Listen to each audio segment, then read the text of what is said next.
It's not quite hit midnight yet, but the left have a messaging problem. The left is simply too boring. Hello, it's Nick from Midnight Politics, former security consultant for NASA and part-time comedian. And over the past couple of weeks, I've noticed a big shift in political messaging. I cannot watch a political video anymore without it shifting scenes 7 different times. Kamala Harris criticised for not going on podcasts and talk shows online is now, amongst her re-election bid, suddenly been found on podcasts and talk shows everywhere online. There's a shift in the tides, my friends. I now have to open Instagram and watch the White House be a meme account, and then proceed to make memes about being a meme account. I had to watch a sombrero get 10 times bigger about 100 bloody times over a fake quote-unquote Democrat shutdown, over a concept, over an idea that doesn't even exist. Over the past 48 hours while I was suffering with a virus, probably spurred on by some bad karma from when I was a jit, I've watched the world tuned in, grabbed right by the balls by a mayoral race in a city halfway across the world with a population of less than 10 million people. Times have officially changed, people. We need to wake up. Long gone are the days when establishment politicians were in their prime, back when they could sit behind a desk on a screen and spam the appeal to authority fallacy, garnering their aura points to over infinity, having an entire nation gripped by every word of a speech that they're reading for the first time, that a poor, underpaid speechwriter somewhere wrote for them. Long gone are those days where your suit spoke louder and your position spoke louder than the actual words, where you would have a fancy job title, go back to your desk, watch cat videos all day, and say that you are changing lives. Long gone are those days. Populism has grasped politics. Direct democracy is with us. Before, people would delegate their political power to officials. The officials would then go away to their desks, to their teams, with little to no oversight, very little visibility, and they would do what they do. Solve some problems, listen to a little bit of lobbying power, give little feedback, but that was implicitly supported. It had to be that way. The constituents would then retrospectively vote their tenure, how their bank accounts felt, how they were feeling. They would accept political sleaze and some controversy, because all politicians have that. You know, politicians aren't their friends. They're just someone to purely make the ends justify the means. Is the economy up? Are my social issues being listened to? As long as that was being taken care of, the rest, personal characteristics, were of little interest. And this brings us to probably the only good thing that populism brought us: direct democracy. No more of this delegating political power. Now, political leaders must be a direct reflection of the population. They must be in constant discourse and must do what the people want. They are a direct reflection, a mirror of the wants of the everyday person, and their needs and their worries should be taken care of immediately. Now, you've got leaders like Trump tweeting from their toilets, tweeting at 3, 4 wacky times, 3, 4 a.m. Politics is now accessible to the layman. No more gatekeeping of a culture of snobbiness, with sophisticated words, suits, and weird formal procedures. Now, politicians must use dumbed-down words like Trump. Politics has bigly changed. So to summarize, politics is no longer snobby, gatekeepy. It's no longer a man in a suit with delegated power far away, more sophisticated than the average person, and is no longer a man who is secretive, locked in his office, listening to higher-ups and powerful people and people that actually matter. Now, politics is seen as a two-way conversation between the average people, the working day people, and the politicians that truly reflect them. Politics is easy to understand, it's simple, it's repeated, funny, snarky, insulting slogans. Is it necessarily true? I don't know.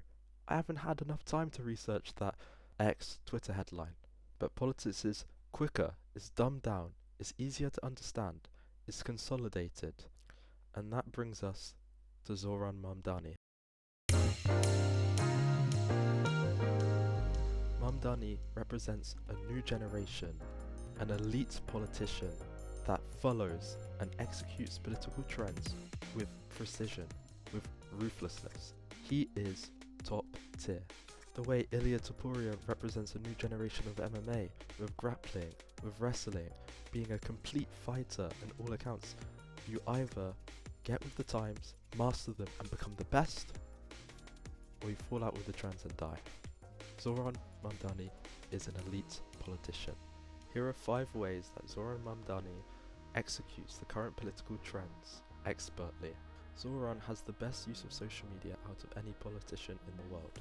He's curated an expert social media team that meets young people and meets voters right where they are on social media, fulfilling the direct democracy trend.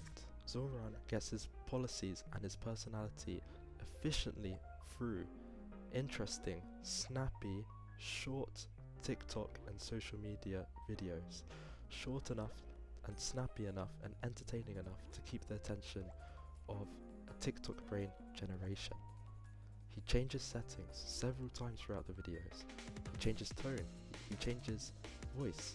He has things going on in his videos, he smiles, he has music, and it's all short, condensed, informative, and very interesting.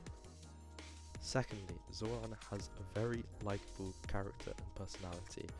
He's well groomed, he's young, he smiles all the time, he's very approachable, he's honest as much as he can in his interviews, he has fun, he's unapologetically himself, and he comes across as a nice, noble guy, which is important for populism as you need a charismatic leader at the top.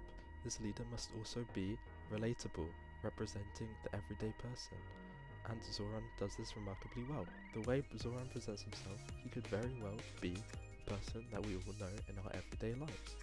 Number 3, he broke away from the Kamala Harris and Joe Biden playbook, and he attends podcasts, he attends interview shows, he attends live New York City TikTok live streams events. He's there, visible, present on social media, and he is directly reaching out to the people and his voter base, potential voters, and he's doing it very well. 4, he strikingly and unapologetically represents popular social values. There was a moment on stage during the New York presidential debates where they were asked about foreign visits, and it's very clear that Mamdani doesn't support Israel, and it's also very clear that New York is a very progressive city, albeit with large Jewish influence and Jewish ancestry. Ultimately, support for Palestine is very high socially, especially with young people, and instead of people like Andrew Cuomo and others who probably have either vested interests from donors or lobbying influences on them, he is willing to break apart from that, which also shows voters that he is apart to a certain extent from the establishment when it comes to the effect of being controlled by lobbyist power. The 5th and final reason is that he's authentic. The people and public can really see when an establishment politician reads off a script. Nothing sounds genuine, nothing comes right off the tongue, nothing rolls off the tongue, nothing's impromptu, everything is prepared meticulously with a team, your speeches are prepared with a team. Everything, whether it's you refuse to go on talk shows, you refuse to have antagonistic interviews, everything is prepared, everything's curated, and voters can see that. For example, with Kamala Harris in 2024, she did not believe her own policies full-heartedly, and it was very clear that she tried to, in a very blunt way, it was very clear that she thought she was entitled to win the election, playing some sort of alter ego of a Joe Biden version of herself, where we all heard what she said in the 2020 primaries and what she was actually advocating in the 2024 election, and it's potentially arrogant in concept that she thought she could win running for and proposing ideas that she wasn't fully on board with, or she didn't fully embrace in every conceptual aspect. Mamdani is not bound by that. He is truly authentically himself and truly believes his policies, and it rolls off the tongue, whether on the debate stage, whether in an interview, whether on a social media post, and voters see and appreciate that. Anyway, it has been fun recording this. I am tired. I am going to bed. Good night, guys. Love from Midnight Politics.